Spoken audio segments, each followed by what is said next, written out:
In a world fraught with division and discord, a new spiritual leader emerges. Pope Leo XIV, the first American-born pontiff, hailed as a citizen of the world.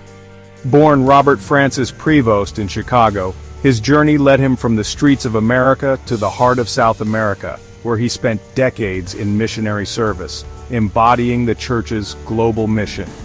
On May 8, 2025, history was made as Cardinal Prevost was elected Pope Leo XIV, signaling a new chapter for the Catholic Church. Pope Leo is a bridge builder. That's what pontiff means. He aims to connect, not divide. Amidst political tensions, Pope Leo XIV's approach is one of diplomacy and unity, seeking to build bridges with leaders worldwide, including President Donald Trump. Let us walk together, building bridges of understanding and peace. As the world watches, Pope Leo XIV steps into his role, not just as a religious leader, but as a beacon of hope, striving to unite a fractured world through faith, compassion, and dialogue. Pope Leo XIV, a new era of unity.